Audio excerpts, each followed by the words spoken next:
with another episode of our new lightning-focused podcast, which we are calling Strike Zone. Also, that's a working title. If anybody else has suggestions, I'm open to it. But I'm Joe Herzog, and with me today is Joe Schultes.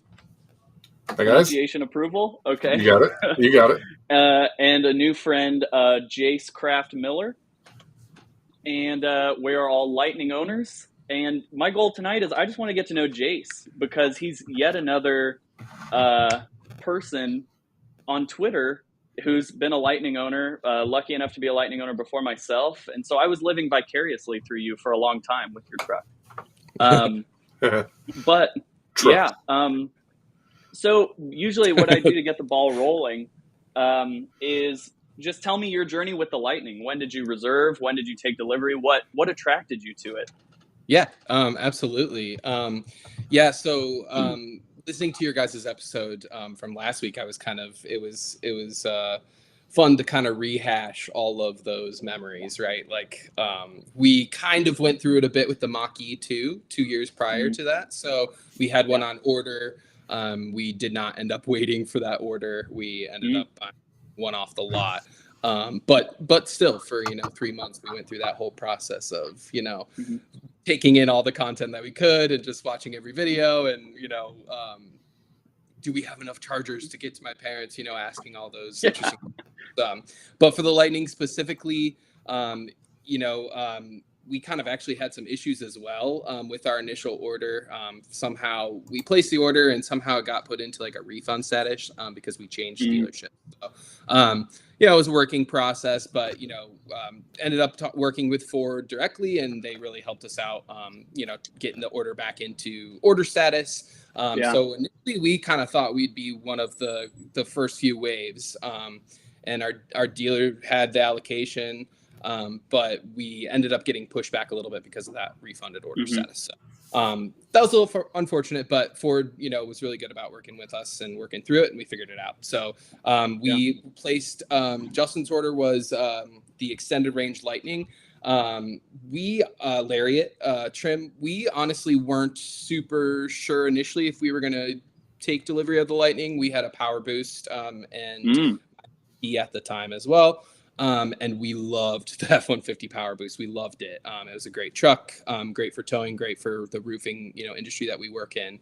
So it was a toss-up, but we were lucky enough to go to the Ford Lightning Strikes event in Dearborn, and we drove one for the first time, and it changed everything. It was like, oh, yep, no, we're placing the order. It's hands down, something that we want to go through with, no doubt about it. So. The first drive gets you every time. Yeah, it really did. We went ahead and placed our order once we got invited. I think we were technically wave 6 or 7. We were like that last wave of the initial, waves. I think we placed our order until June 14th of 2022. We had reserved like May 21st, the hour we could or whatever. So, so we took delivery in October. So it was a pretty quick delivery process. It's like 100 and some days, and we had the truck. And dealership experience was great. I know you guys were talking about that last week too. Dealership experience was great. We had no problems with Reichert Ford. They were awesome in Columbus, actually. We liked it so much that we decided to get another one. So I don't think I fully realized that you own two. He does. We do own 2 Lightnings, yes. Okay. But it worked out. Honestly, I had my Mach-E and then I traded that in for a Bronco. I drove the Mach-E for free for like a year. It was great. When I first found you on the internet and saw you had 2 Lightnings, I was like, this guy's crazy. Like, he's got some big bucks over there. Right. Honestly, those tax credits helped a ton. I mean, we wouldn't have been able to do it without that.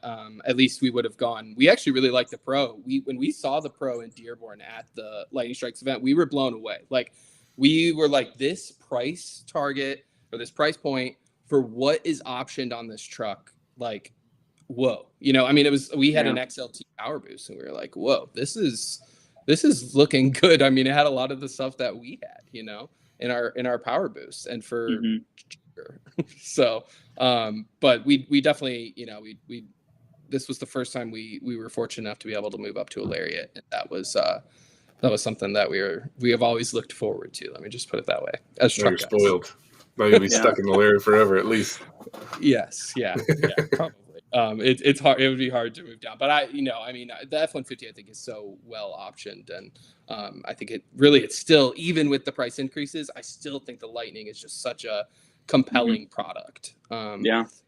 For us, we've just it's been amazing. So yeah, we bought a second one, and that is a standard range Lariat. So we did save some money there. Bought that off the lot at a local dealer, and yeah, it MSRP walked out with a really good deal, in my opinion. So yeah, I found in my time waiting that Lariat was the trim, you know, and you saw clickbait YouTube videos about, oh, there's tons of Lightnings just sitting around, must be a terrible truck. But what I noticed looking around is that a lot of the ones that were sitting on dealer lots were Lariats, because there was a time where Ford was cranking out more of those than any other trim. Yes. Yep. And so there were plenty of days where I kicked myself. I'm like, I wish I could afford a Lariat because they're so accessible. I could jump the line here if only I could afford one. But also the Pro. You mentioned the Pro and being blown away by the Pro. I don't know if I did a monologue on this last week, but boy, yeah, you did. My heart breaks about the Pro and the potential it had. You know, because that $40,000 price point got us all excited. Absolutely. But broke my heart. I won't cry too much more over that. But so you ended up with, I'm sorry, 2 Lariats or an XLT and a Lariat? Yep, 2 Lariats. So standard range Lariat and then an extended range Lariat. Yep. Nice. Both black. Yeah. So Jace, you said you had a Mustang Mach-E before this. Any other EVs before that? No, Mach-E was our first. And it kind of came out of nowhere. I'm not going to lie. COVID kind of changed things. We weren't, driving around as much. I started working from home at the time. And honestly, I don't know what exactly led. I don't know exactly what led to it, but we were like, I just loved the Mach-E. Something about it was so compelling to me. I can't even explain it. I've never owned a Mustang. I've never really even looked at owning a Mustang, but there was something about the Mach-E that I just really liked. And we just wanted to make sure that we could take it to my parents in Northern Michigan. So that was the question. And once we saw that EA was, robust enough to do that, we were like, oh my gosh, like, let's do it. This is a no-brainer. I had an ICE F-150 at the time. We had 2 ICE F-150s, and it just the money we were spending on gas, maintenance, all that kind of stuff. It didn't really make sense. And so the Mach-E. It was early on too, March of 21. I found it was a first edition on the lot. Oh wow! And it was awesome. The guy just handed me the keys to it was a first edition and then a premium all-wheel drive. Both carbonized gray, and he literally just handed me the keys and he goes, "Go have fun, young man," to both of them at the same time. He just handed me both sets of keys and he's just like, "Go drive them," and by myself. And I did, and literally later that night we walked out with the first edition.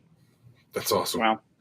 Yeah, and so I don't know if we've mentioned this yet, but Jace and I both live in Ohio, even though we're at opposite ends. And so when you decide you're going to buy an EV, it's a nerve-wracking moment the first time you look up the charging infrastructure, because as a non-EV driver, all I knew was that California had a lot of chargers and everything else was a question mark. And so Ohio, I would say, I feel like I'm in a bit of a charging desert in southwestern Ohio. There's enough to get me from A to B, but not enough to where if one is down, I'll have a buffer one within range. It's like you have the one that you need to hit on the way to Carolina, or else you might be in trouble. Is that kind of what you noticed in northern Ohio, or did you feel like you're spoiled for chargers up there?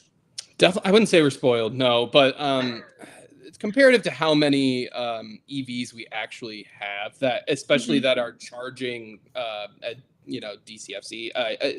It's okay for right now. But it is growing rather quickly. I will say, even since like the 2 years, that we had the Mach-E, the has grown.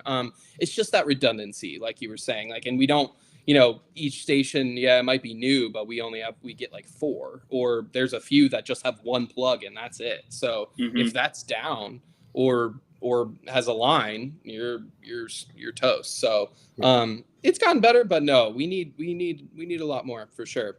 We definitely do. I feel like, Joe, in New York, a lot of your stories, like, I get the vibe that you're not stranded for charging up there. Like, you've not only you got the Magic Dock on the Tesla charger, but like Yes. also. Yeah, so we have a Magic Dock about 40 minutes north that I talked about last week. We also have, I have one that's about 10 minutes from my house, and I also have another one 10 minutes the opposite direction that New York State actually sponsored to put in at our local gas station. So it's kind of cool to see the gas station have both the chargers and the pumps. But I mean, beyond the capital region where I live of New York, you have one charger go down, you're stranded. There's only one on the way out to Massachusetts, and it's Chicopee on the Mass Pike. If that goes down, or I pulled up the other day, there was one down.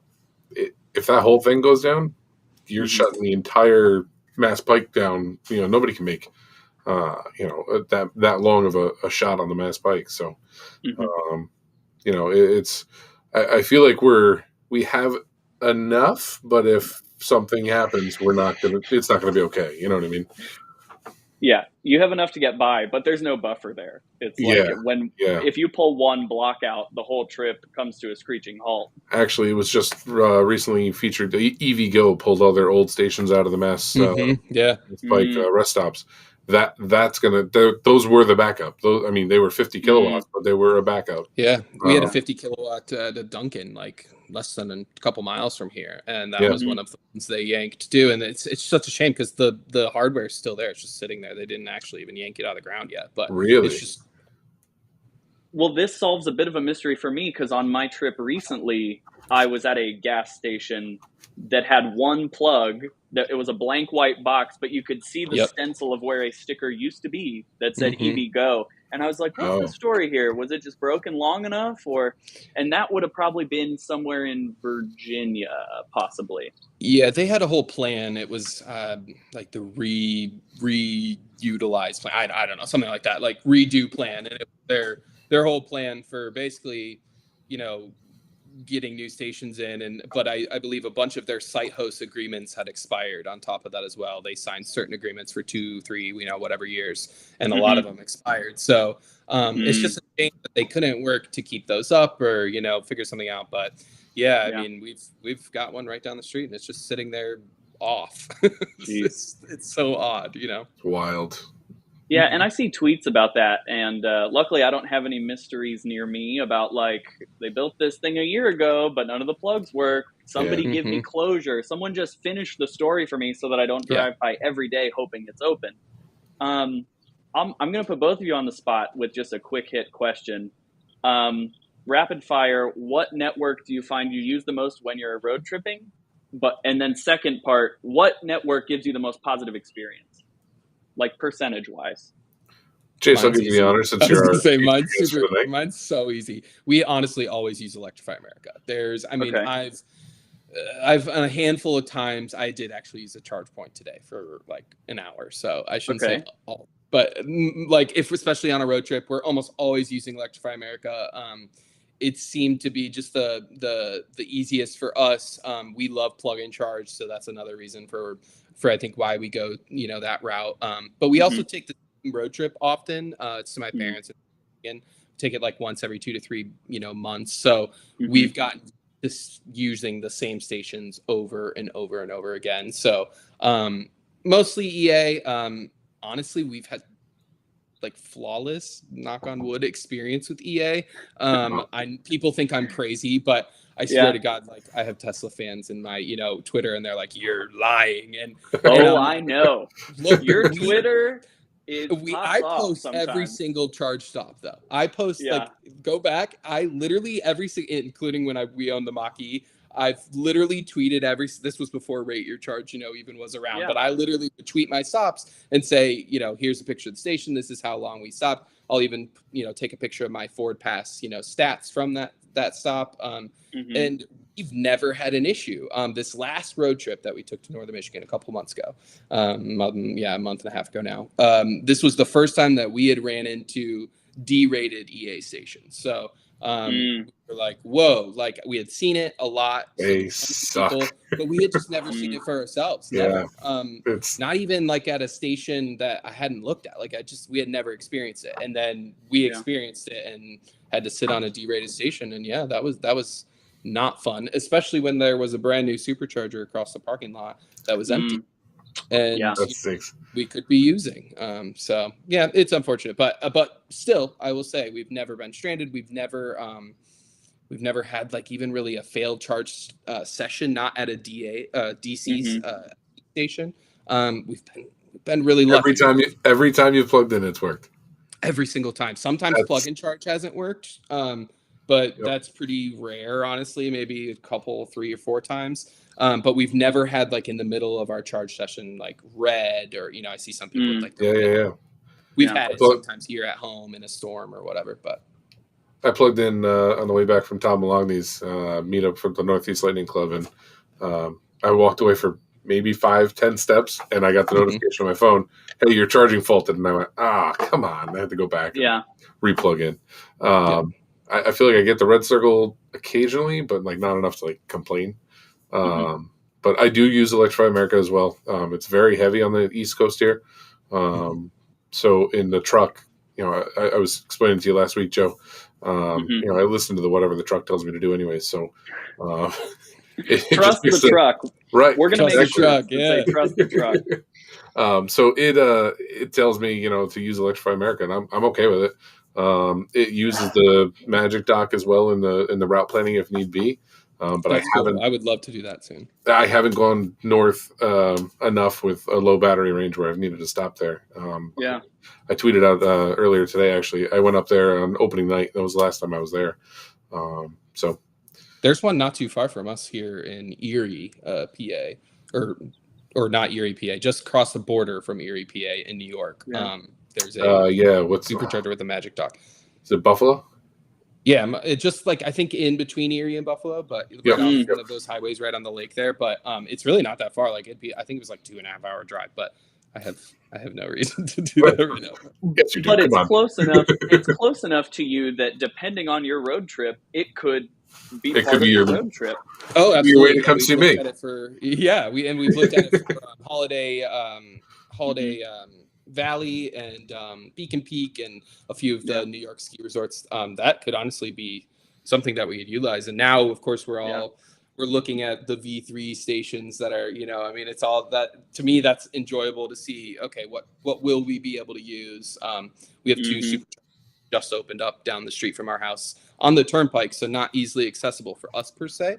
You'd have to get on the turnpike to use them. But in a road trip, there's been a couple times where we've had to work all day, so we didn't have time to charge during the day. We were running around, and road trip literally, at like, let's say 6 p.m. And so we had to figure out what are we going to do? We have to stop, an additional stop to get enough to get to, where we're going. So this will be awesome when we, we'll be able to use it. We'll be able to just hop on the turnpike, plug in and go. And that's rare that we have to do that, but it does happen.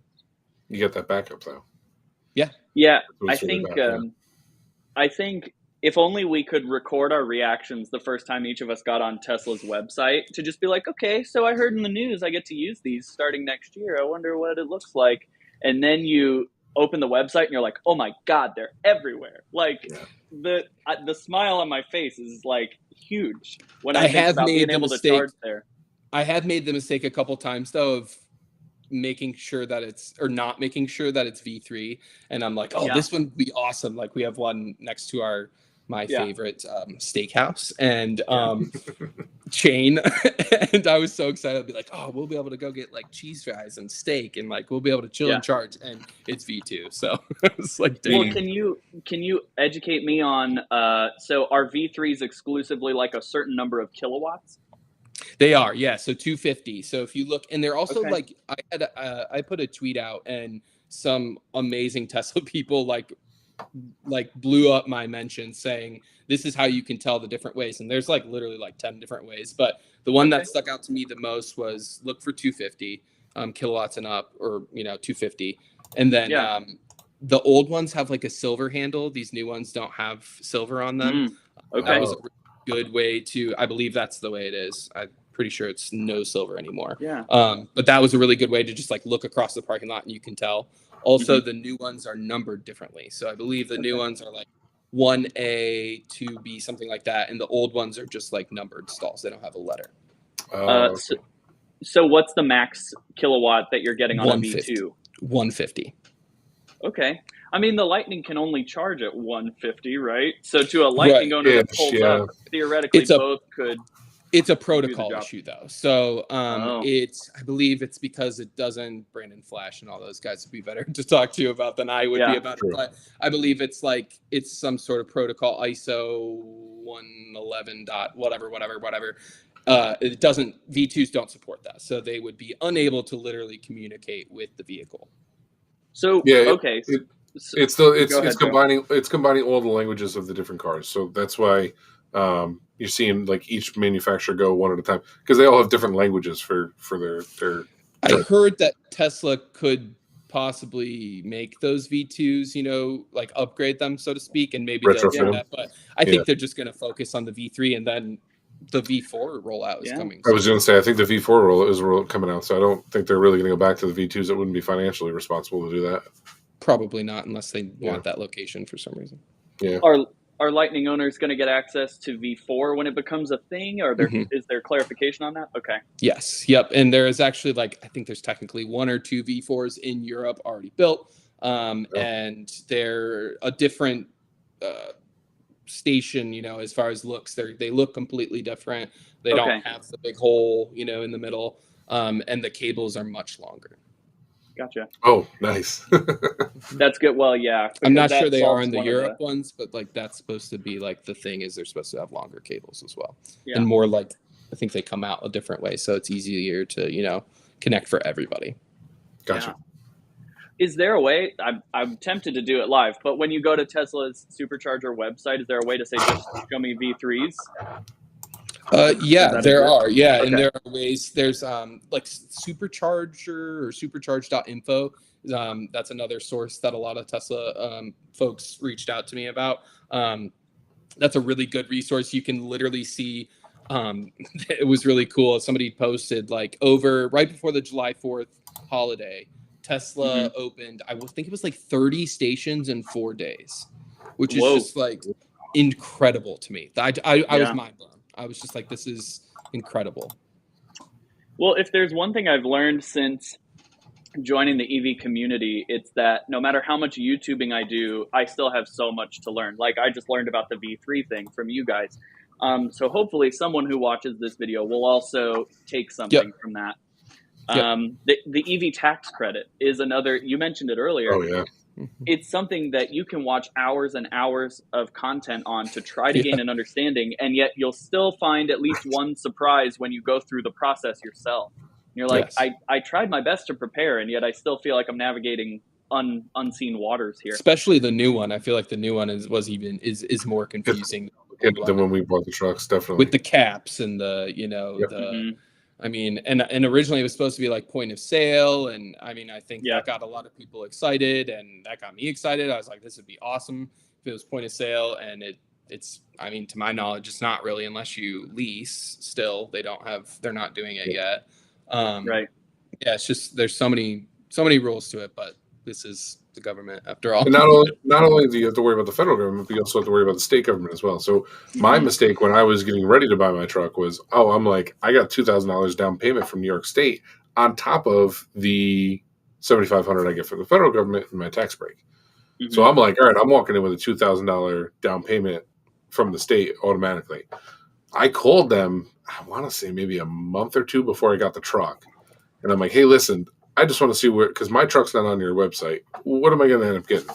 And then they ended up emailing me back, and they were like, you're getting $500. And I was like, that sucks. Oh.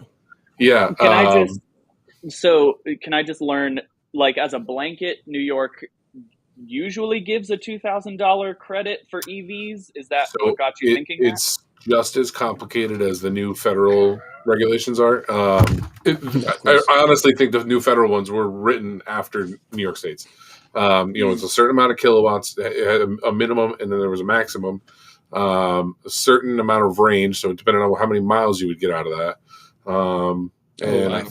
I think those are the two issues that were on there. So, and price and how much you were paying for it. So it depended on the trim of the truck, depended on how big my battery was and how much range I could get, and how efficient the truck was. So it was very, very specific, and it wasn't easy to navigate without my truck being on the website yet. So I had to reach out to them personally, and they were like, "Yeah, you're not getting what you think." We don't get any incentives here in Ohio. So really. I'm glad to hear you say that, because I didn't find any, but it's good to know I didn't miss one. No, the only, in fact, they charge us. They charge us $200. Yes. Did I tweet about that? Did we commiserate about this via Twitter? Yeah. The what's it? The road tax credit or tax or whatever? Yeah, so they're supposed to charge you $200, but rumor has it some people. Jace may or may not have paid his. Yes, the government's definitely looking for twice. Yeah. So, yep. Well, okay. Another quick hit question. So you said you got your EV tax credit because you purchased in 2022.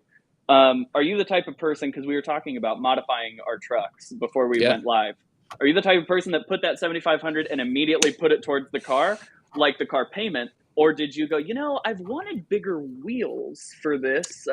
Did you put it towards accessories? My Mach-E actually is the one that I kind of splurged on with accessories. I kind of went a little crazy with the Mach-E. I put new wheels on, new tires, and I just I went a little crazy. But no, the Lightning I've been relatively chill with. We do have some tires, beefy tires. Don't lie, come on. We do have some tires, but we got good discounts on those. We didn't really splurge. But I kept the wheels this time with the Lightning. I just felt like with Aero, I think it made more sense to just keep the stock wheels. Go with the stock tire size when we did replace. But and we did get a ceramic coating on each of them. I will say we did do that, but probably wouldn't have done that if they weren't black. But just they're both black, and I'm glad. I'll just say I'm glad we did it. It's been really convenient. So we haven't gone too crazy, but you never know what could come up. I did you see my bronze wheels I posted the other day? Because I really like those. Oh man, did you order them? I'm gonna pull them up. No. I thought you ordered them. Oh, all right. I want to. Those are sick. Those would look real great. Actually, I think my buddy Kevin there from Texas commented on them. He gave you the stamp of approval too. Yeah. It sounded like he got a good reaction on it. I had those same wheels on my Ice F-150 previous, but they were matte black and they looked amazing. But I think the bronze ones are even more. They're like $450 a wheel, not including tax. And I just So better sell some extra roofing this summer. Yeah, a lot. I actually just had my roof redone, so it's kind of ironic that I'm talking to you now. I have no idea if I got a good deal, but we'll talk about that after we end the broadcast. Yes. Yeah. So just to clarify, you were responsible and you put your tax credit back towards the value of the vehicle. We did. Okay. Yeah, we did not go and blow that money this time. Like I said, I kind of went a little crazy with the Mach-E, but no, this time. Did you guys get cash in hand for the 7,500? Yeah. No, that was we had to submit on our 22. Our tax return. Yeah. Yep. So okay. But see, is it different for you in New York, Joe? No, that was the same for me. I thought you were saying that like he had extra money in his pocket. I was like, I didn't get that. I would have splurged ridiculously. It would have been terrible. Yeah. And this honestly helped us to jump up to that Lariat trim. You know, where we would have had to have gone to the XLTs. If we got hit by the price increases, we probably would have had to gone down for at least it just. Kind of those tax credits really did help us. So just to clarify for any viewers, I'm the only peasant here in the stream with an XLT. Everybody else, they took their tiaras off before the broadcast, and they have lariats. I'm not jealous at all. I'm not jealous.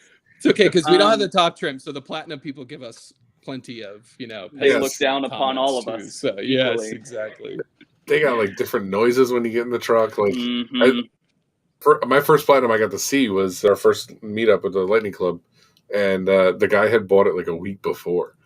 So he shows up and he couldn't pair his phone to it. He didn't know how to do any of that yet. Oh my gosh! But I like got in and tried to help him. When I opened the door, like it was dinging differently, and I was like, "Is this because it's a platinum?" I was like, "You get different sounds too." Like, come on, man. Yeah. It's crazy. It's an experience.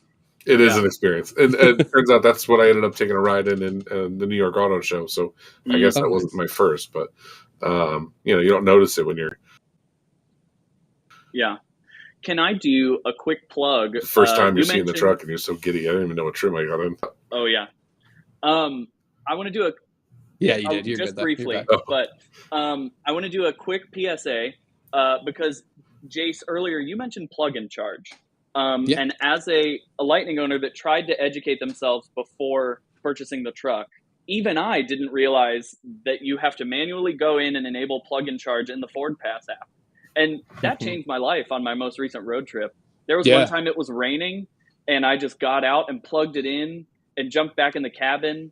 And I'm like, this is nice. I see why people talk so much about it on Twitter and why it's a valuable feature. For sure now. Yeah. And it's almost a little unfortunate, in my honest opinion, that it hasn't become a little bit more widely accepted. Like it's just kind of at Electrify America. I know they have their Auto Charge Plus now, but I just think charging your account, and I mean for us, honestly, a lot of people do the EA Pass Plus. Totally get it. Understand. Yeah. But for us, we don't road trip enough. I mean, and I know there'll be people that tell you it's worth it, if you only use it twice or whatever. But still, we don't use it enough. We think plug and charge is convenience enough to literally activate that thing and go. And so we just finished using our 253 kilowatts anyway, so we were free for a while too. So we had we split them between the trucks. So we tried to do our best at, taking one truck, then the next truck, next time the other truck, and utilize that free mileage. But plug and charge is amazing. Like it works almost every time in our experience. We really don't have too many issues with it anymore. It used to be a little slower with the Mach-E, and you might have more occasional disconnect, or not, I should say, not connecting through plug and charge. But for the part, it works and it's great. And I mean, it is really as seamless as a supercharger experience. So I actually just recently turned mine off. Okay.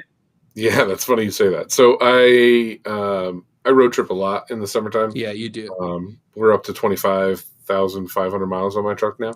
Yeah. So I feel like I've done 2 or 3 road trips so far this summer, and I've actually, I've seen a huge price difference in joining that Pass Plus. Yeah. That $6 a month that I signed up for, instead of paying $20 at the charger, I'm paying $9. So it cut it down pretty substantially. I think I might turn it off at the end of the summer when I don't do as many road trips. But the summertime, I'm actually pretty active now. This truck has changed my lifestyle, obviously. Yeah. And I never did this before, so this is this is nice. I like this. So just to clarify, you can't do plug and charge if you're using like the EA membership through their app. You have to kind of pick. Okay. Yep. Yeah, they supposedly were working on it for a while, and it just never. I haven't heard anything since. No, nothing since. I don't know if it'll ever happen. To be honest with you, I've sort of given up on it. Like I said, for us, it doesn't really affect us that much. We only every 2 to 3 months anyway. But for the people that road trip a lot, I mean, like Joe said, I mean, it can be a significant difference. But it's just kind of it is kind of one of those things. And I think growing pains, right? Like this is a perfect example of those little growing pains that are kind of affecting us right now. But hopefully with the superchargers, it's sounding like they're going to be plug and charge. Everything done through the Ford Pass app, just like it currently is. I'm hoping that's the case. I have a feature / bug to discuss with fellow Lightning owners. This is the only time I get to talk to other people that own Lightning, Absolutely. so might just be a Q&A of you educating me how to own an EV. But we all the have question, Oh, yeah, shit. even your dog has a question. I muted myself. My question is, we were talking about Electrify America, plug and charge. Feature oh my / God. bug. Thank you. You're welcome. So the truck will only charge to 90% at a DC public fast charger by default. Correct. In the truck, if you're sitting in the driver's seat, you can change that for one charge. It's called like change your one-time max charge limit. Charge. Yep. Okay. And admittedly, I forget to do that as I'm pulling in to the charger. But lately, a new option has popped up in my Ford Pass app. I swear I didn't notice it before like the last week. At the bottom of the charging details page, it says charge to 100%. That's been there.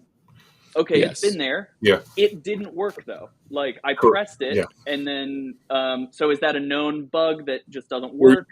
Were you on a DC fast charger when you hit it? I was at Electrify America. Okay. The DC fast chargers still won't let you go over 90%, regardless if you want the truck to go to 100 or not. They don't want to blow your battery, obviously. Yeah. If you're on your home charger or a normal, J1772, you can go to 100, no problem at all. I believe you can still force it to go above it, but oh, really? Yeah, you have to unplug and replug. I with your specific bug, possibly. The reason why I say that is because the Ford Pass app in that circumstance has not always worked as expected. Yeah, I agree with you on that. I've actually needed 100% for towing, and I hit that on the app as I'm in bed, and the next morning it never even happened. Yeah, I've had it kind of happen and not happen. Really, what I would say is close your app out, try it again. And it should change everything in the app. At the very least, it should change it in the truck. If you don't see either of those happen, it's not going to happen. But if you keep trying, it should happen. I'll be honest, I've seen it where initially it worked with the Mach-E okay, then it stopped working. Then it started working again. They did some app improvements and, on vehicle improvements, it started working again. It's great. And then I've seen it stop working again too. So it's kind of, that is kind of a bug, but I do believe that you can force it to, because we've done it. We've charged up to like 92%, I think, at one point, but it charges like extremely slow. It makes zero sense to do it unless you're, driving somewhere where you absolutely need it. I actually saw a Pro on a EA charger at like 94%. Like 2 or 3 months ago. And he was just sitting there, just plugging along at like, I don't know, 7 kilowatts or something, but he was doing it. So, well, and as I rehabilitate my road trip habits, Joe is teaching me step 1, which is trust the truck. And I've also learned pretty quickly, it's always worth it to just unplug and do an extra stop rather than charge that, spend another 40 minutes for the last 5%. Oh, yeah. Yep. And just hypermile it if you need to. Like it makes zero sense. Find a semi, go, as comfortable as you are being behind a semi. I usually try to find ones with really good mud flaps, or rock flaps. But like, and 60, 58 it, and you'd be amazed at how much mileage. The difference in range, yeah. Well, not all of us have adaptive cruise now, so we can't all just coast behind semis willy-nilly. But sorry, you don't even have adaptive, huh? Oh gosh, no. That's supposedly pretty easy to add. It is some hardware and it is a radar unit, but I'm thinking about doing rain sensing wipers, so that's my latest thing. Yeah, it's one of those features that I've never had, so I don't miss it yet.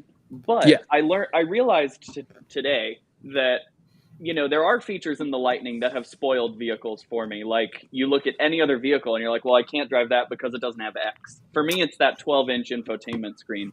Like there are so many cars out there with smaller infotainment. And I'm like, those are now literally not options because I've been so spoiled by this. There was a question I had about charging, though. Like the use case for the charge to 100% button, to circle back to that real quick, is like I'm in the Walmart. I'm milling around Walmart. Like if I press that button and it doesn't work, like I'm in trouble with idle fees. But You quick have idle question. fees on Electrify America? Well, that's my question. Is that the screen is threatening as if it's going No, to charge don't me worry. idle They don't fees? charge them yet. No, No, they can't, in my opinion, because the software is just not ready to. Breaking news to everybody watching this: if you've been scared of the screen at Electrify America like me, it's all fake. That's good to know. I've never Yes. had one that said it actually charges. It always says it'll charge you $0 per hour for idling fees or per minute for idling fees. I did see one time that had like an error on Twitter, and it said that it charged somebody like a ridiculous amount of idle fees. But they fixed it. I don't think it actually did, but I think that's I exactly remember that. why. That was last fall. That's exactly why they don't charge idle fees right now. They won't say that, but in my opinion, I think they don't charge them because they're not able to at this time because they could barely get cars charged. Yeah, they just need to work. They just need to focus on, and I don't think they want to set any bad expectations for any new EV owners. I mean, I sort of get it, but at the same time, I mean, yeah, it's when you have ID4s there, charging up to. It just doesn't match with what's actually going on, right? I understand what they're trying to do, but it doesn't match the real world, unfortunately. That's interesting because as a new EV driver, it scared me enough. It said 6 minutes until we're charging you. And so it was enough to get me to unplug. I wonder if that one was working. That's weird. Well, to be fair, their Twitter, they won't charge them. They won't do it. Okay, that's good to know. Yeah, they'll answer. People beg them to install that. Like, and they I know Sergio has begged them. Yeah. Said, please, start charging them. And they just said, at this time, we have no plans, and we'll let you know in the future, basically, if we change our mind. But they won't really say why. But I mean, I think we all can kind of guess as to the reasons of why. Yeah. Can I pitch a solution to and we'll think tank it here live? So what's wrong with like a queue system? So like if I show up to an EA charger that's full, I open the EA app and I just click a button that says I'm in line. And then that person that's charging gets a notification just to say like there are now 2 cars waiting. Now that does rely on people to be good human beings and like finish up their Walmart trip. Does that already exist on some networks? Why would that not work? EVgo has tested it, I believe. Okay. They call it like a reservation system of some kind. Where theirs, though, if I could be mistaken, but I believe it like will not let you charge unless you are that person and you like activate it with the app, if that makes sense. So like, let's say you make a reservation, you don't show up. I believe it's holding that. It is for that person. There was one in Lee, Mass that I reserved one time, and that's exactly it was waiting for me. So the only issue with that is if you're not there. Like I was down the highway when I made the reservation. And if they could maybe cancel it if you don't show up after 5 minutes, I mean maybe. But then you'd have probably somebody showing up and I reserved this and it got canceled. I mean I think it's thing that goes into like the salon appointment, where the person shows up. It's a little different when it's a single charger versus a group of chargers. So like, I don't know if you've been in a line yet, Joe, but I've been in a couple lines at EA chargers. It's cutthroat. If you're not ready to go, and no one's going to let you just, no one's going to leave that open because you have a reservation. You know what I mean? Someone's going to physically pull in there, and it could be 2 hours. I mean, depending on the car and the situation. So I guess my pitch is less. It's more so that if I'm charging and I don't see anybody waiting, I'm like, okay, I'm going to run in and grab a drink. And like, I don't need these last 20 miles, but it's more to notify the people that are charging that there's a line forming. Because if I'm in Walmart, I don't know the situation outside. I'm not saying that would fix everything, but like, I would love that as a charger to know. It would be a good common courtesy. But there's going to be a lot on the back end for that, And like, if I pull up and I am waiting, all I would give in the world is to just click a button and be like, at least now I know that they know that I'm waiting. Again, it relies on them having a courtesy, as you mentioned, which they may not. But at least then the communication has taken place. Yeah, and sort of an app driven as opposed to like, somebody random saying, I was, second, and you can just say here, well, the app shows, so second. So I do like it for that idea. Just think in practice, I don't know. I mean, we've seen it recently at superchargers and stuff where things have gotten heated, and it's unfortunate that it kind of has to come down to that. It's sad, really. Yeah. But a good idea. Well, for anybody watching that doesn't own an EV, I'll share a positive story that I had recently. I pulled up, and it was the first time in the whole road trip when all the plugs were taken. And so I turned to my wife, I go, just to let you know, we have to wait. This is a new experience for us, but we're going to wait for a plug. And there were 2 Rivians and like an ID4 and a whatever. And the driver saw me pull up. We did a little head nod, and about a minute later, he looked at his thing. He was like, I've got enough to get where I'm going. And he left. And so like the community is helping itself. Like it does happen. I don't want to scare anybody off. Yeah. But as mass adoption occurs, and we start getting more normal drivers into an EV, you're gonna see the same courtesies you don't see on the road. You turn your blinker on. I happened to me today. I got cut off by a guy because he didn't want to let me in, so he decided to come up next to me as I'm switching lanes and push me back into my lane. That kind of behavior that the aggressive, at least in New York, I mean, it's New York drivers. It's just you're going to see the normal disregard for other people, right? Or showing its head a little more as more people get into EVs. But I don't. That being said, I've we talked about this last week, making friends at the chargers, and we've had plenty of good experiences at the chargers. I was charging up the other day, and I was going to go to 80%, but I only needed like 65, and somebody pulled up behind me. I pulled out. It's a common courtesy right now because our infrastructure isn't there. Right. But I think as both grow, I think that might not be an issue either. So yeah. I want to give a quick shout out. So Restream is supposed to show me the chat here on the side, and it's not working, but I logged on and I'm watching our stream, and there's chat. So I want to just give a shout out to Sergio who tuned in. We'll also just mention now, Sergio is going to be our guest next week, so be sure to tune in when we talk to Sergio. Mac Merritt said XLT gang, so I'm not alone. Yeah, well, Joe, do you care to share, or Jace? It sounds like Jace's experience at Electrify America has been mostly positive. That's been my experience as well. You mentioned the cutthroat lines. I see a lot of tweets about Tesla lines, especially in California. So I guess, can you tell us how you navigated that situation so that maybe we can learn from it if it happens to us, Joe? Which one you're talking about? You had to get in line, and it wasn't the most pleasant experience or pleasant interaction you had. So that was we were powering the electric airplane. That was that whole story where I was supposed to be at a certain time at a certain airport and never made it. Got to the charger. There were all 4 were taken. There was a Rivian in front of me. And when I got up to the charger, I tried 7 times and it wouldn't even start charging on my truck. Looking at the other cars, they were very low states of charge. It was going to be another couple of hours there. I gambled on the 50 miles that I had left and shot over to Connecticut, tried to find another charger, which I found the D-rated chargers that you were talking about, Jace, with an even bigger line. There was, I think, 3 cars ahead of me there. So I continued on to another charger, and at that point, it was already 7 o'clock at night. I already missed the appointment and just wanted to get home. But that station was amazing. I forget the name of it off the top of my head. But it was 10 stalls, completely empty. There was nobody there. And it got me charged at, I think it was 157 kilowatts it was peaking at. So nice. It was a good ending, but I still missed, what I was supposed to be doing. So, yeah.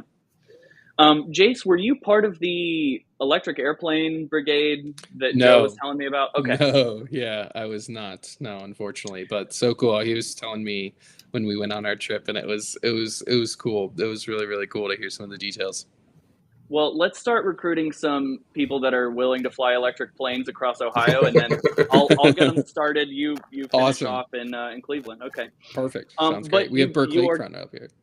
Yeah. You brought up the trip to Norway. So I'm already excited to talk about it with you. Joe shared with us last week his experience and how amazing that was. I'm still trying to find my way into whatever Twitter circles you guys are a part of where you're getting invited to Europe for Ford stuff. So tell us how you found yourself in Norway talking about the Lightning. Yeah, it was. You want to start, Joe? What do you? Oh, I've already told my side. Yeah. Oh, Oh, you, you my already. friend. Okay. Yeah. No. What a crazy experience. What an amazing experience. I had never been to Europe, first of all, so to experience Europe was amazing. I never Yeah. thought in a million years it'd be Norway. Of all places. Yeah. Which just I'm so glad it was though. The people we met, we had like amazing weather. I cannot tell you. I've never been to Norway, but they let us know like you guys are like, did you bring this weather with you? Like we are. Yeah. Oh my gosh, you guys have no idea. Like it snowed last weekend. It's I was supposed going to to say, I think snow. a week before it snowed. Yeah. Like they're like it's supposed to snow this weekend, and it was like 65 and sunny. It was just Yeah. absolutely cool. So we Joe and I kind of talked about that. We were like, we don't know if we got the real Norway experience because we feel Yeah. like it was like some utopia, Right. It literally there was no clouds, there was no rain, there was Mm. nothing. So it was insane. But yeah, to get a phone call from Ford and say, we'd love to invite you to Norway was almost unbelievable. I think I asked them if they were kidding multiple times in that phone call. Yeah, it was such a surprise. But it just shows Ford's focus on really trying to connect with the customer. I've been a fan of Ford for a long time, and I've seen the changes kind of that have come, and I just they're like, even since we went to the Lightning Strikes event with the Mach-E, or the Lightning, but we owned a Mach-E at the time. It just, they're really focusing on the customer. They want to get that customer feedback. They want customers to tell the story. They don't want to tell the story. They don't even necessarily, like, it's not that traditional thing where the media is telling the story either. These are literal customers telling the story. Right.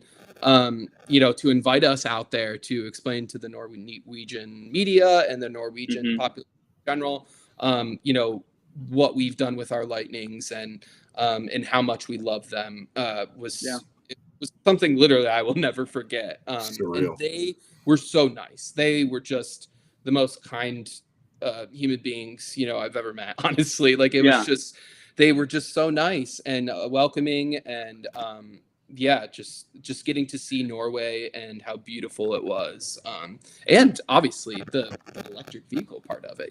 I feel like that was the icing on the cake, which is funny, but is because that's what we were there for. But that was like just the special part of it, in addition to all the other cool things that happened. So how many months had you had your Lightning before they reached out to you? So we had our Lightning, our first one in October. So they reached out in early April. So, and we had my Lightning in November. So each of them we've had for, about 6 months, before we actually went. So, which was cool because it gave us some time to, we were fortunate when we got our first Lightning in October that it was really warm in the middle of the month. And sunny. And so we were here in Cleveland. So we were able to take our boat out and do a few things that we wanted to try, before the winter came. And so that was cool to be able to get that opportunity to do that. And then, kind of experience, in Norway, because they tow over there, man. Like they've got cottages in the north, they've got cottages in the south, they've got, cabins and just, boats and campers and trailers, just like Joe. I mean, they were so invested in what, Joe had to say about towing his trailer, because they do that kind of stuff, Yeah. And so it sounds like they didn't bring you over there to just proclaim how great the truck is. It sounds like they brought you as actual evidence of you can do truck stuff with this truck. We were the use case. Yeah, plenty of people had Lightnings at that point, but Exactly. it was like, we want to show off people that are making the most of what this vehicle can do. Exactly. Yep. Yeah, we run our business with them. I know Joe tows a ton. We tow our boat. We try to road trip when we can, and I think they wanted to showcase people who really use the truck to its utmost potential. And I'm not even sure we quite qualify for that, to be honest with you, me and my partner. But we obviously love Ford, and we're knowledgeable about the product, and I think that goes a long way. And just not only knowledgeable though, but passionate too. Passionate too. Yeah. I've never loved a truck like this. Like I've never had such a emotional reaction to getting behind the steering wheel. My wife. And I've met. Go ahead. Go ahead, Joe. Go ahead. I was saying I was going to go pick up my son, or my wife was going to go pick up my son today. And I was like, I volunteer. I want to take the truck. There's just any reason to get behind the wheel. I've never had right. Yeah, I've met people who own it and they love it, but they don't want to go tell people about it. So I mean, they just aren't comfortable with that. So I think they wanted to find two people who really just love the product, who want to get up on. I was a musical theater major, so that's I love getting up and talking to people and performing, and that's that's in my blood. So though it had been a while, and I was a little under the weather as we were talking about earlier, it was awesome to get up on stage, and it was all a surprise, which was really cool. The Norwegian media had no idea. Norway really did not know what was coming, so it was cool to get up on stage, and they had their ideas, but I mean, it was cool we all tore off our, jackets that were covering up the F-150 Lightning logo on the, oh my gosh. We all took it off at the same time, and we're all wearing like double coats. We're all like sweating because it's the hottest day that we were there. And so this was a whole production. Oh yeah, It was there was a whole production crew there. It was a whole reveal for Norway. We were up on top of a mountain. No idea. We were on top of a mountain. You could overlook Oslo. It was the beautiful view. We were up in was it a teepee, Jason? Is that what that would have been called? Yes, a yurt maybe or something. Yurt, yes. It had a stage built in it. It was really cool venue up on top. Yeah, I mean it was beautiful. But then they brought the truck out. I'll never forget they drove it to the woods too. That was so cool. Clips of it. Yeah, they did Greatest Showman song, and it was a Eurovision woman who was singing, and she was fantastic singing live. And they had the truck pulled up, and while she was singing, I had such goosebumps. I'll tell you. I did too. It was really cool. And we're both fans of musical theater too, so we both knew the song. We were singing along. I think I have the recording of us singing along with it. Yes. Joe, we're not going to go down this path because it's a very different audience, but I just want you to know I'm also part of that tribe, and we have a lot more to talk about after we end the broadcast. New podcast idea, Yeah, we're going to start a second one. Musical theater owners, I don't know, Karaoke show tunes with Joe. What a cliche. But very, very cool trip and awesome. They're so excited to have the truck.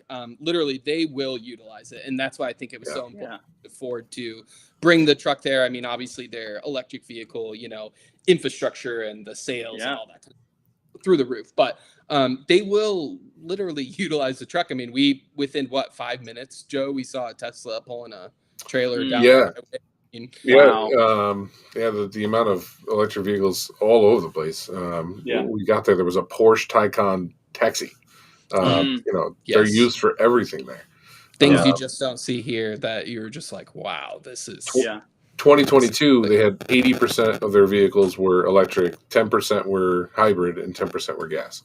Active vehicles on the road, 80%. No, new purchases. registrations. New registrations. Still.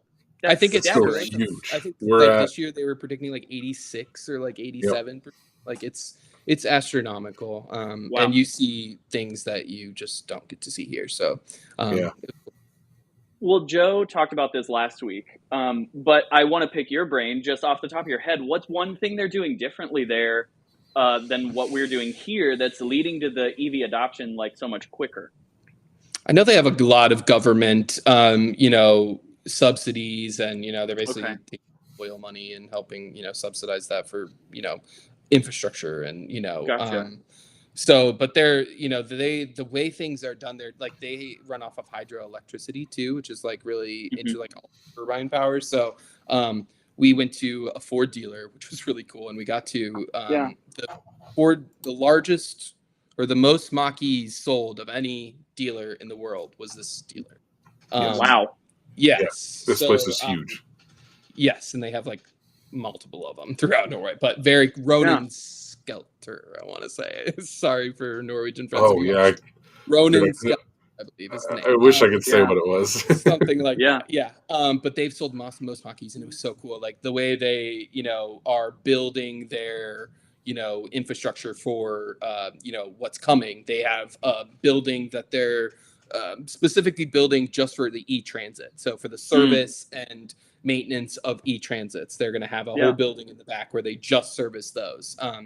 And so to see that, and then they have, I don't know, at the dealer, what would you say, Joe, like 40 chargers probably along that wall, maybe 30. Oh yeah, it had to be. If not, I mean, it was infinite. You could add more if you wanted to. That was the cool thing. It's smart, so upgradable. So the cool part I thought was they can upgrade in either direction, add more, but also with the way that Norway runs off of their hydroelectricity, it is very fluctuating. Like it's very unintended for the prices of electricity.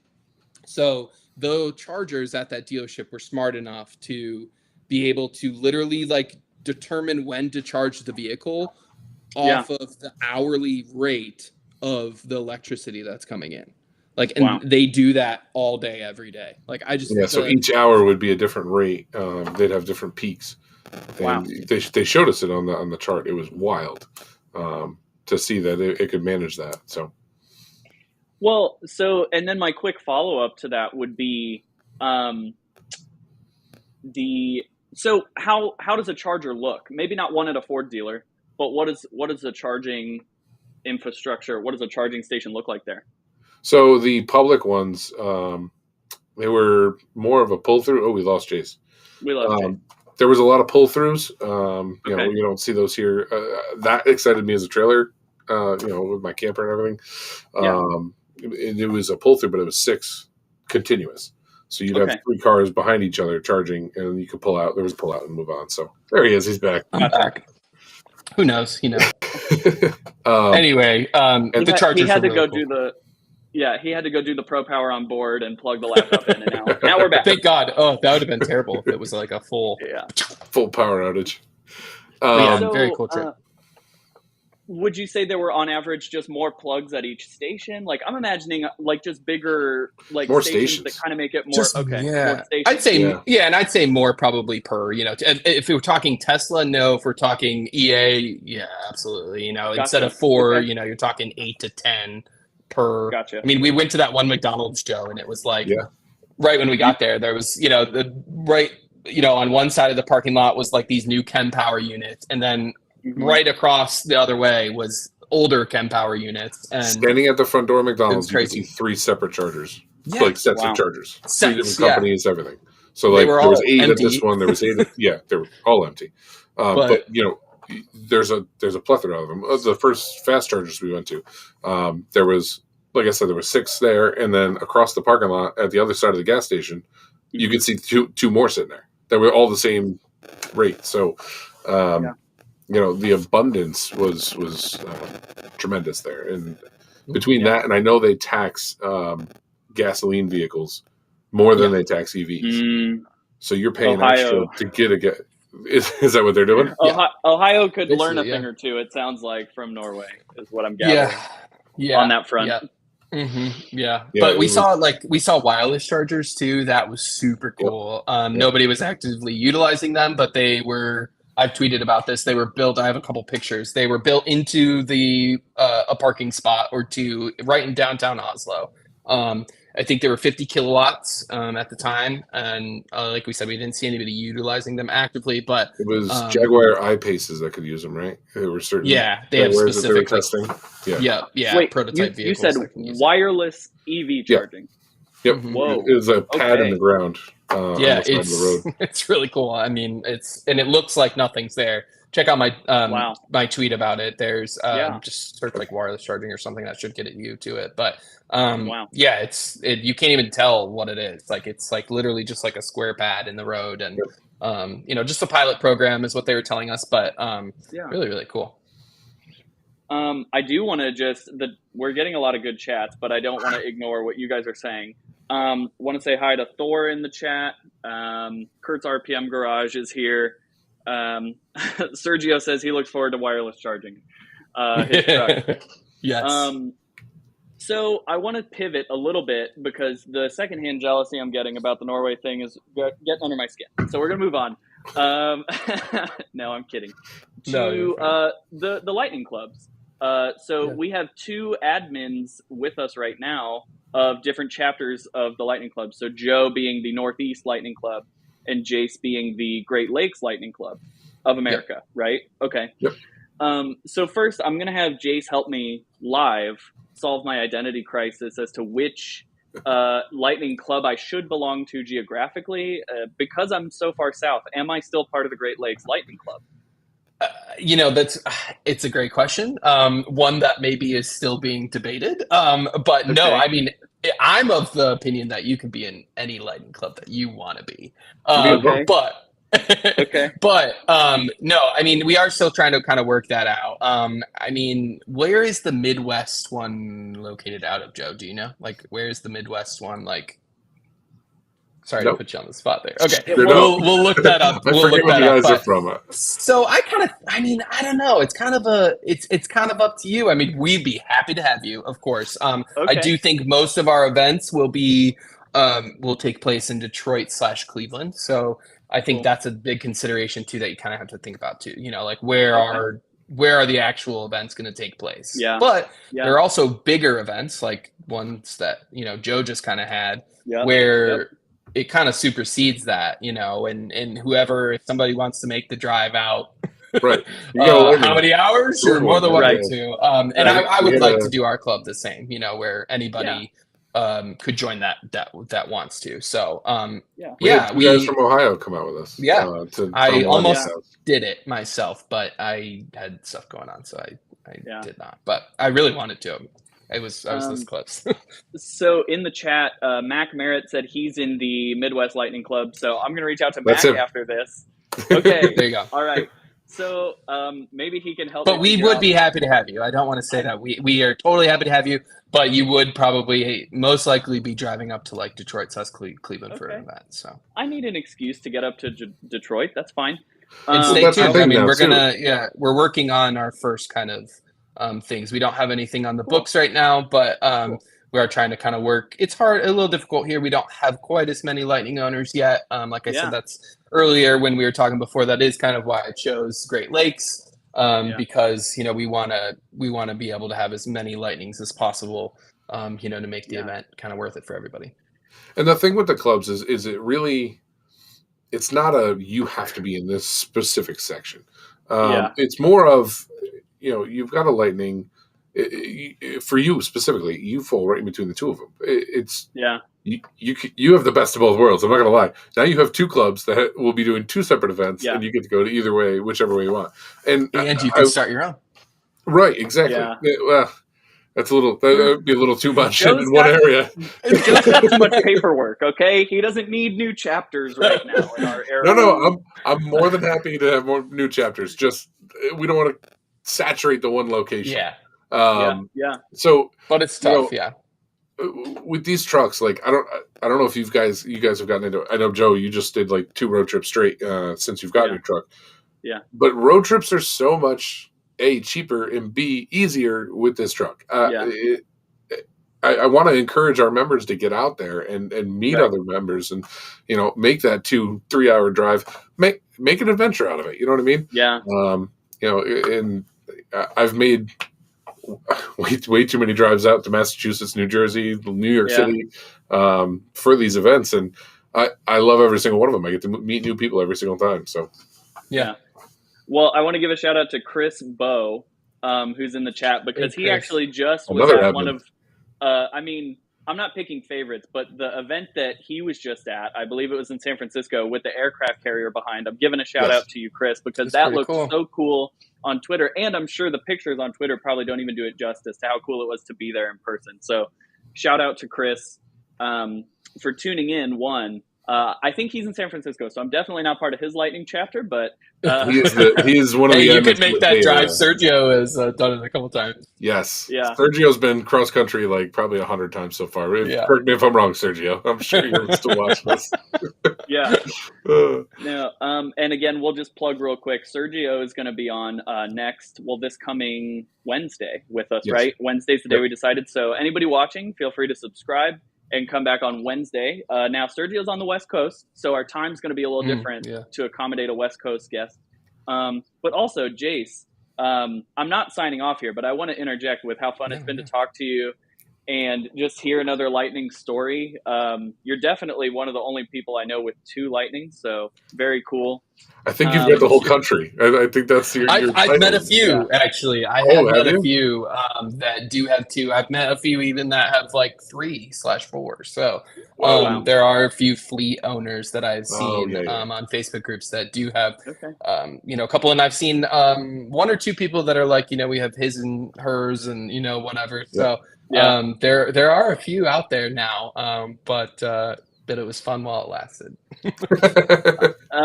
So in light of recent news, we're seeing a little more footage of the Cybertruck, which I know Sergio's dying for the Cybertruck. But also the Chevy Silverado, we're seeing more footage of right now. So I like to ask Lightning owners. I asked Joe last week. What's one feature what's one feature of the Lightning that you now can't live without? And then follow up, what's one feature your truck doesn't have that you wish it did? I will say 2 things about one that I can't live without now. I hate to bring it up again and rub it in, but one of them is Blue Cruise. We love Blue Cruise. We just love it. I've been very vocal on Twitter about how much we love Blue Cruise. They've tweeted it out. Jim Farley tweeted a tweet about our Blue Cruise picks, but we literally love Blue Cruise that much. Like going up north, I think 93 or 94% of our drive is Blue Cruise. Like that's it's like just getting that time to be able to chill, and not chill, but you know what I mean. I mean, you're at least less physically demanding, more relaxed. And just less tunnel vision, all of those things. Easier to just kind of have a snack, or take a drink, real quick or something. So Blue Cruise for sure. But the second one, honestly, that I had the Mach-E, loved it. I didn't use the frunk very often. So I just, for whatever reason, it wasn't a power frunk, it was not as large and as accessible as the Lightning, but I had to say that that's my second. I love the frunk. I use it almost every day, honestly. Like if I'm going to the store, I'm putting whatever in there, I go to Ace Hardware, it could be anything. I'm using the frunk. And before, like, the back seat's so roomy, as you guys know, you can just pack, and it's so roomy, but like I still choose to use the frunk. So I don't know. And there's the bed's easy too, but I just, I don't know. I love the frunk. So those would be the ones that I can't live without. Things that I wished it had. It's an interesting question because Justin's truck is like an extended range. So, Larry and mine's standard range, Larry. So he does actually have a couple things that I don't have. Like little tiny things, rain sensing wipers and rear heated seats. And there's these little tiny things. The power, moonroof. I don't get the double moonroof. But I would say, a webcam or, camera security system. That's my a Sentry mode type. That's my go-to, like probably I wish we had it. I think we need it, as soon as possible. I understand it's pretty complex and there's, some questions about it, but that would probably be the one thing that I would really like to have in the near future. Ford worked with, or helped start up Canopy, which is a new company that is just coming to market. Really cool products that they have coming out. I'm excited to check that out. I think I might be pre-ordering one when they do release it.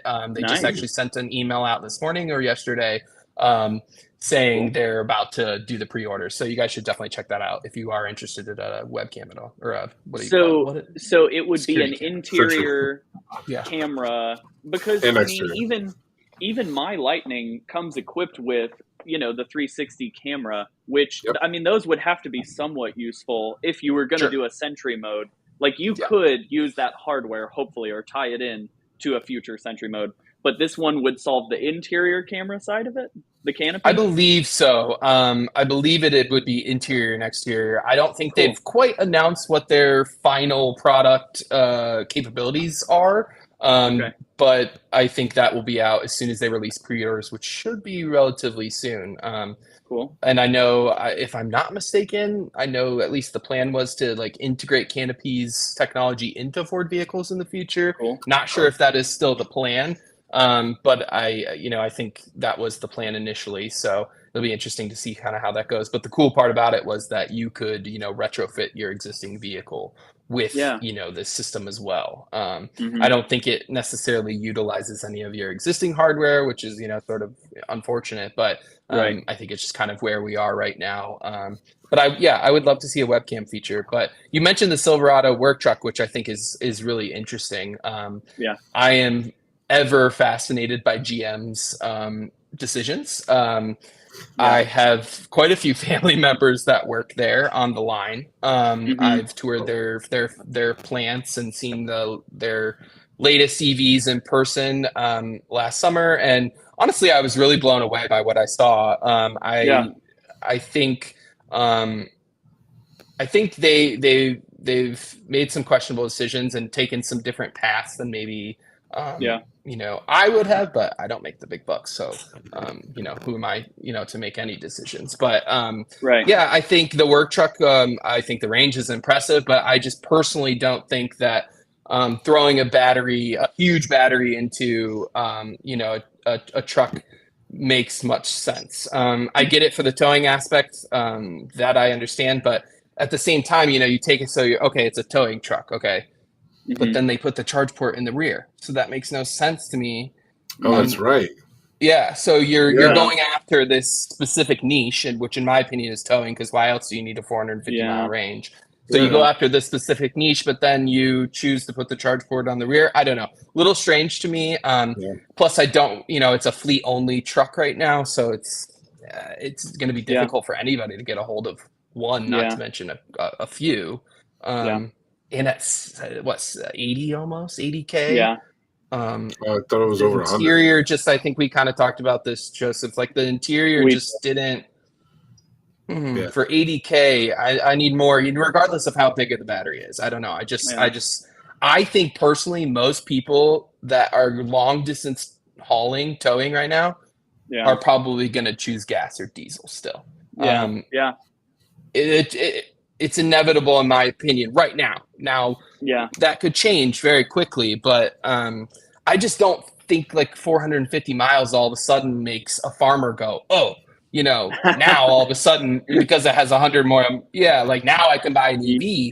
Oh, and by the way, it's 80K. And, by the way, it's got a, pretty not great interior. So I don't know. I think the truck looked great though. I will say that. I think it looked much better than what I thought it was going to look like. Obviously I haven't seen it in person per se. I haven't seen the Silverado. I've seen all the rest, but not the Silverado. And, I thought it wasn't going to look good, and then I saw it, I was like, actually, I think it doesn't look bad in person, Yeah. Well, the reason I bring this up, I think these things all go hand in hand, because first, I do always try to acknowledge, the Lightning's not a perfect truck. It is amazing, but there's a couple things in a perfect world, if money was no object, I wish mine had 4-wheel steering, for example. Yeah. However, it's a good segue to talking about these other EV trucks that might be right for some people. You're right. We were talking about this on Twitter, and I still have my Silverado reservation.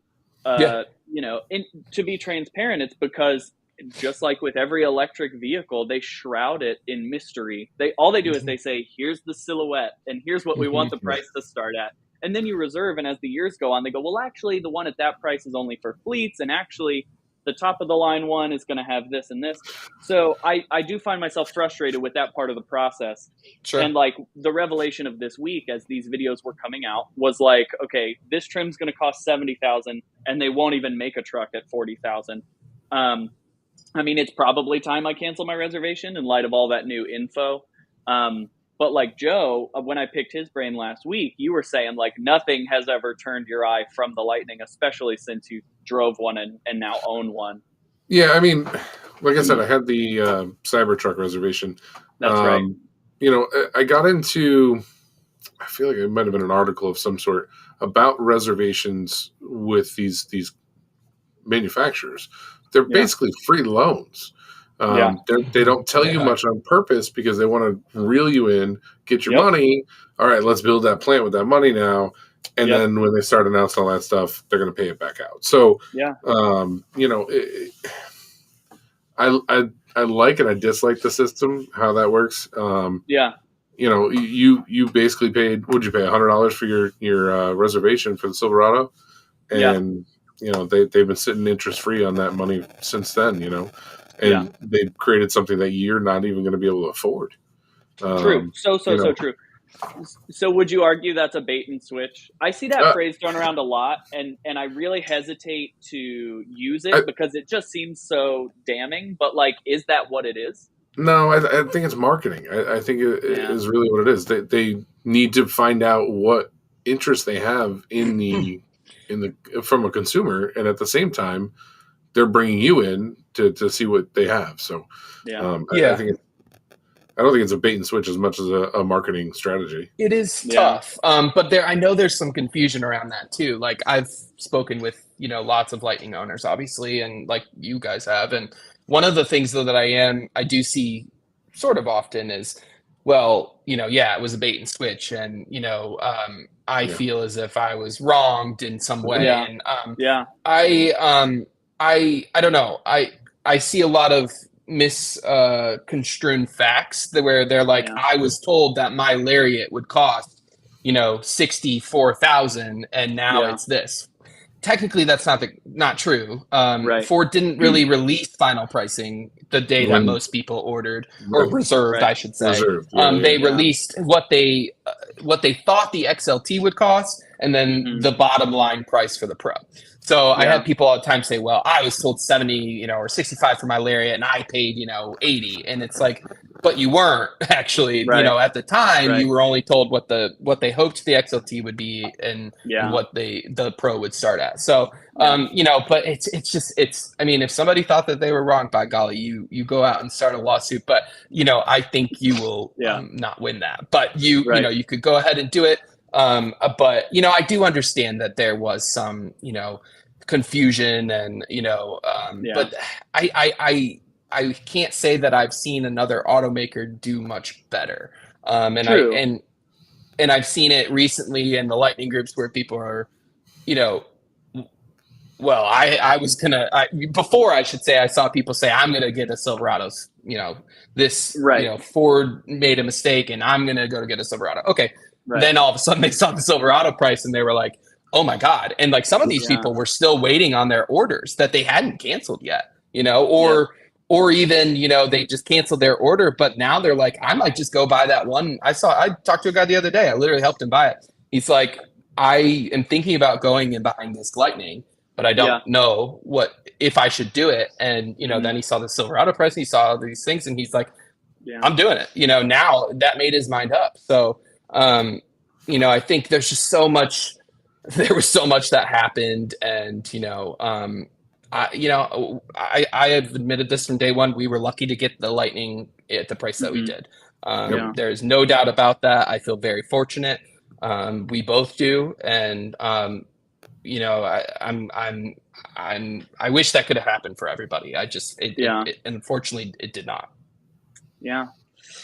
Yeah. Well, I think having talked, out loud, I can cancel my Silverado reservation. I was one of the lucky. I think the timing worked out just so that they announced that Silverado, and the next week I was already planning on going to the Chicago Auto Show to look at the Lightning for the first time in person. So I was focused on that, and yet there was an RST in all of its glory. And blue, right? It was that signature dark blue. The same one they had at the New York Auto Show. It was beautiful. It made quite a first impression. And it got me even more excited to see both of these incredible trucks in the flesh, in the metal. Yeah. Because up till that moment, it's truly a fantasy. You see it on live streams and you see it in videos, but you're like, is it real? You worry about Cybertruck vibes, and then you see them and you're like, this is the one. So yeah, I'm all just going through the same stages of heartbreak with the Silverado that I did with the Lightning, but I rebounded into quite a wonderful truck and I'm thrilled.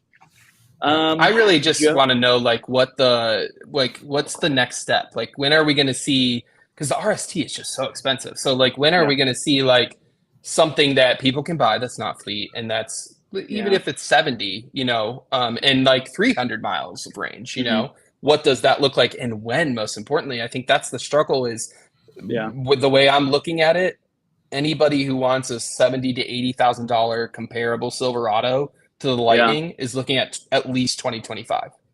Yeah, I don't see how they could, the schedule that I see. RST obviously maybe before that, but I just don't see how anybody can get something comparable to the Lightning within the next 2 years that's not fleet. You got to remember too, this is all ramp up. This or is over all 100,000. This is all everyone's trying to catch up to each other, and this is all the start of a new market, a new hot commodity. It's simple supply and demand. We learned in 8th grade. The crazy part is, though, by 2025 we're close to T3, and that's just Ford and Chevy. I mean, GMC has their Sierra, which is a beautiful, beautiful truck. I mean, that's a beautiful truck. The Sierra is like, woo. So and then the Ram. We've got the Ram coming too. So I think the best part is the great news is such a fascinating, exciting time, right? But I think once all these companies ramp up, and once they start being able to put them on lots instead of just to reservationists, I think that's when we're going to start seeing prices become competitive. We're seeing that honestly with the Lightning already, almost. I just saw a Lariat today listed for $4,000 under MSRP. They are there. Extended range too, not standard range. I mean, the deals are happening. And there's a variety of reasons for that. But if you want to buy a car, I mean, the interest rates might be high, but you can find a decent deal as far as the incentives go right now. Looking at Ford, when I think when 2022 was over, there was a lot of news about how Model E lost a ton of money. That's supposed to happen when you're ramping up a new production line. A new, you're putting millions, if not, Ford's still building Blue Oval City. They're pumping billions of dollars into going electric. It's going to take a bit to even out. It's no different than us switching from gas to EVs. And they're lucky they have a very lucrative business to supplement that transition. Yes, 100%. It would be even more of a struggle. I'm still to this day, Tesla's. Props to them that they made it out of that stage where now they just have factories everywhere. But it's no different than us driving gas cars and switching over to EVs. Yes, the price is a little more expensive, but you're going to even out eventually because of the price of gas that you were paying for. So it just particularly with a truck, right? Yeah, God, I hated that. $100 at the pump every week. But it's just a waiting game. Obviously we're all, early adopters that were able to jump in, feet first. But I mean, once the mass adoption starts, that's going to be the same time that, you're seeing these sitting on the lot, a lot more. So. Well, you brought up something that somehow Joe and I totally omitted last week. But it's the T3 project. Which, I was very interested in before I got my Lightning, and then the moment I took delivery, that evaporated from my mind because it my immediate desire was satiated, if that makes sense. But what do you guys think about that? Are you looking forward to it? It's not on your radar at all because you already have Lightnings. What should we expect from that vehicle? I mean, clearly you guys are Ford insiders. They took you to Norway. Like, what's the inside scoop on T3? We're not that inside. Hold on. Don't pin that on us. We'll be getting you can be as much as an insider as you want. I really do believe that, though, with Ford. Like, if you watch the Capital Markets Day, and there are things that you can go watch right now that would give you an amazing amount of information on what Ford plans for the future. You don't have to just see it in person. You really don't. You can see it. You just got to know where to look. I mean, I'm blown away. I mean, I hope I'm blown away. I mean, but even so far with everything that they've, kind of said about it, this is a totally different monster for Ford. Lightning, Doug, I don't know if you know who Doug Field is or have heard of him. He's actually originally from Ford, then went to Tesla, then went to Apple, and then came back to Ford. Doug Field was, I believe he was chief technology officer at Tesla. He helped launch the Model 3 for them. Brilliant guy. And then went to Apple and helped run their Apple Car program, and then came to Ford. Again, for a second time. He is just amazing. Check out the Capital Markets Day. It gives you a lot of info on T3 and kind of what Ford's plans are for the future. You know, Ford has been very upfront that their plan is to not throw a big battery into a truck and, you know, have some inefficient 8,000, 9,000 pound monster on wheels. That is just not Ford's plan. Ford's plan is to use smaller batteries, have about a 300-mile range on the highway, 350 total, with, you know, a 100 kilowatt hour battery. When we were talking, you know, Lightning standard range sized for a 3-row SUV. I think Doug and Jim explained it as a personal bullet train, the 3-row SUV. Oh, yes, so I think that just sounds amazing. But I've had some insider information, and you're going to want to watch the T3. Okay. Remember, you just said you weren't an insider, Joe? It wasn't from Ford directly. We'll put it that way. Okay. Was it a guy who knows a guy who knows a guy? Yeah, there's a lot of rumors though, and I'm not even sure what I, you know, I can and can't say because I've heard so many things. I don't know what's true and what's not true, and but yeah, I've heard some really cool, you know, ideas that they have for it. But I mean, I think still, honestly, they're still in the early stages too, in a certain sense of the fact that, I mean, look, we just said that it's gonna have an AX port now too, you know, an ACS, you know, so are we doing both ports? Or are we just gonna have one? No, that's fascinating topic too. Yeah. Put that on the docket for things we need to discuss the next time we do this, because I've already decided, Jace, you got to come back because we have 100 more things to talk about. But I'd love to. I'll jump in real quick on the T3 and just say I was a little disappointed to learn that, I mean, they're planning on it's going to be another full-size truck, which obviously I'm fine with. I'm sitting in front of one. But I was kind of hoping, you know, back before we had this idea of what T3 was, you know, like electrify the Ranger, electrify the Maverick, just something a little. I live in Cincinnati, which is a city. And I crave something a little smaller and with a smaller price tag. So that was my only drawback, is to learn that they're making another full-size truck. But then the question is, are they making the Lightning in parallel with the T3, or do the Lightnings die in 2025 when the T3 starts? I don't see Lightning dying that soon, personally. I have no idea, but I've had a few conversations with people about this on Twitter and elsewhere too, and I don't see the Lightning dying that quickly. I do see the Lightning eventually probably dying, but it's fascinating. I mean, I think it's a really interesting point that we're at, right? Like, I agree with you. So where's the Ranger in this plan? Where is the Maverick in this plan? You know, are we just going to jump straight from first gen EV to second gen, and second gen is going to be where we have, you know, this new T3, the 3-row SUV, and then we get like a Maverick variant? Or are we going to do, you know, these next second gen vehicles and then have a Maverick Lightning type product? From what I'm looking at with Blue Oval City, I think once they have their own battery plant where they can pick what they put in, you know, pick what they put batteries into, I think that's when you'll start seeing more models. I don't think they're doing it now because of the cost. I think, you know, Lightning and Mach-E and Ford Transit, E-Transit there, I think they took a toll on the company financially, and doing any more right now would be a disservice at this point. You know, once they have everything under their own house and they start being profitable with it, I think that's when you're going to start seeing, you know, everything else coming that way. Yeah, and they have plug-in hybrids, you know, I think that they're trying to focus on too. And those Did I see the sales Broncos are getting through a the plug-in roof. hybrid? I think that's rumored. I think that would be lower on the priority list if you ask me, but I don't know. But you know, get me excited, Joe. I thought I saw an article. It may have been fake. I don't. Like I said, I recall seeing something about a Bronco plug-in hybrid, which that would be cool. But and don't forget Lincoln. We still have Lincoln too. That you know, the rumor is that it'll be built, you know, up there in Canada.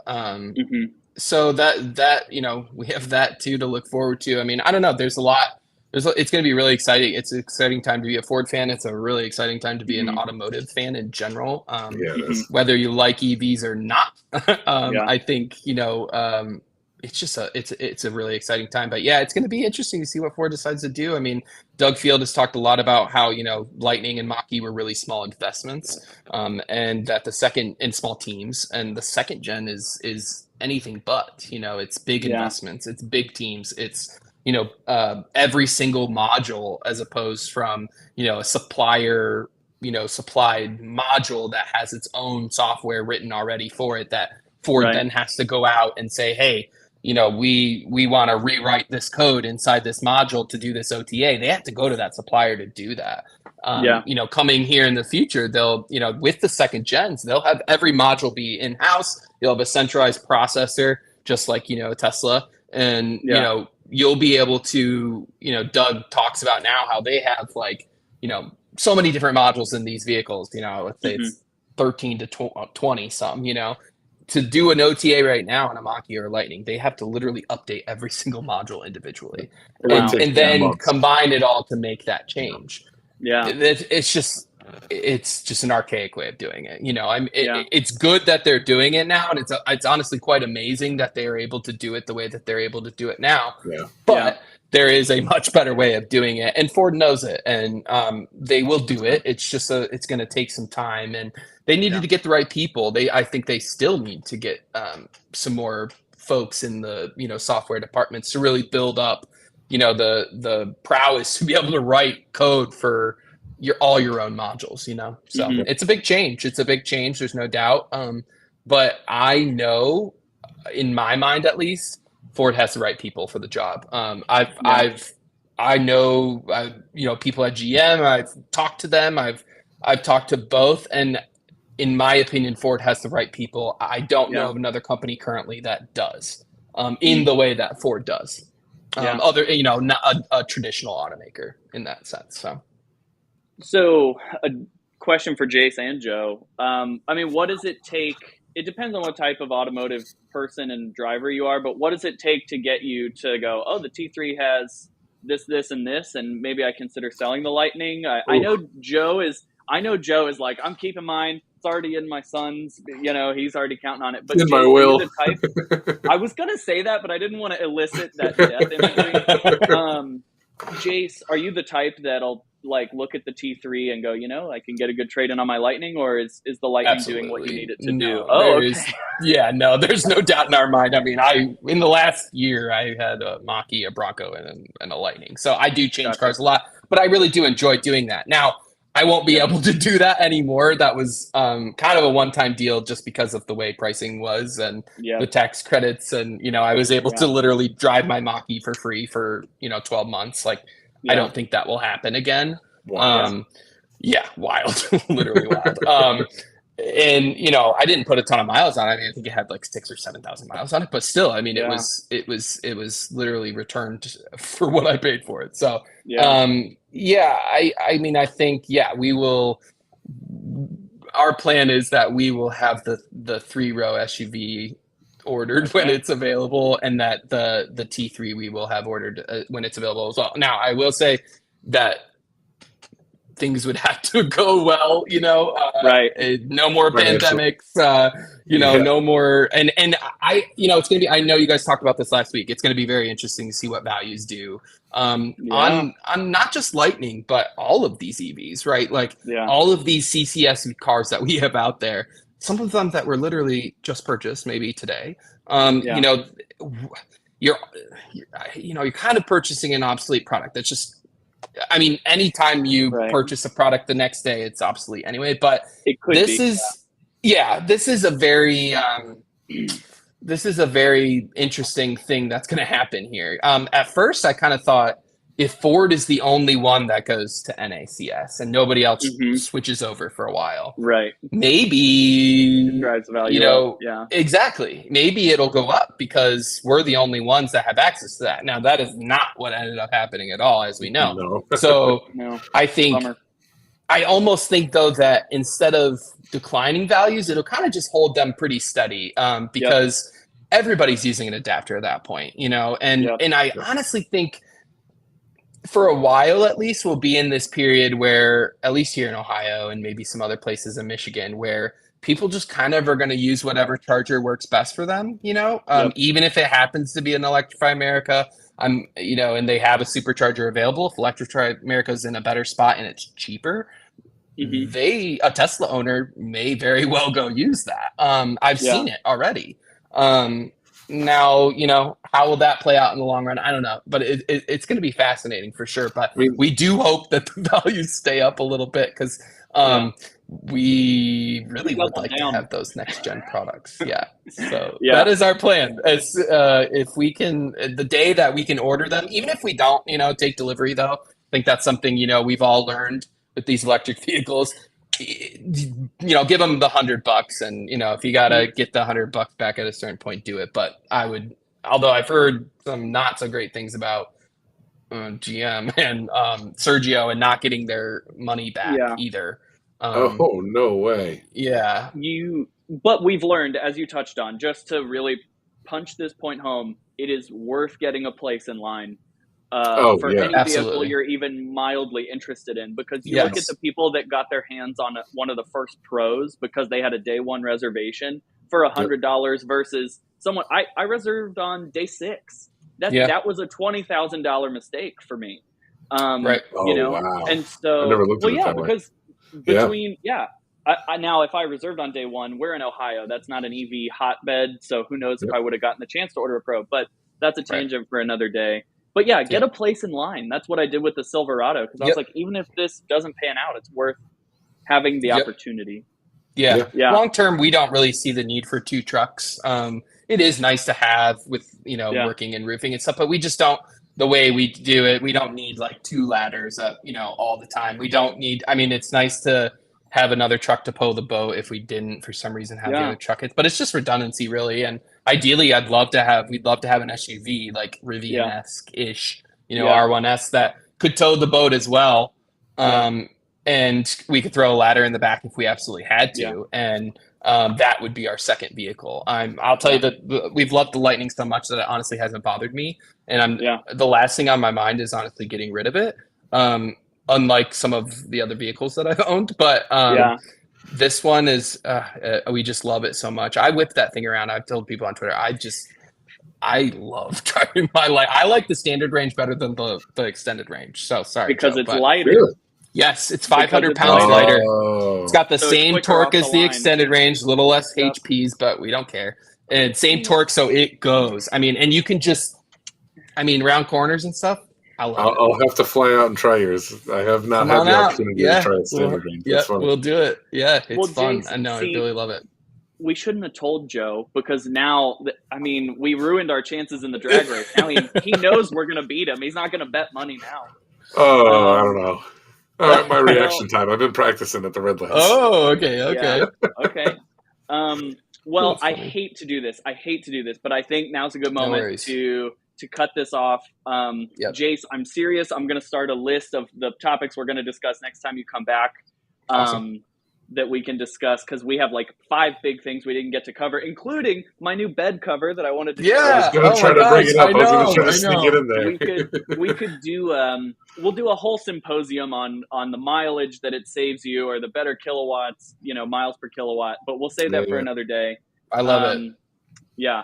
So I just want to thank Jace again for joining us. Joe, obviously, always love talking to you. So we are signing off here from the Strike Zone podcast. Thanks again for tuning in. We had a ton of viewers, a ton of chats. So please come back on Wednesday. Thank you very much, everybody. For more Lightning content. See you guys. Take care, guys. Thank you.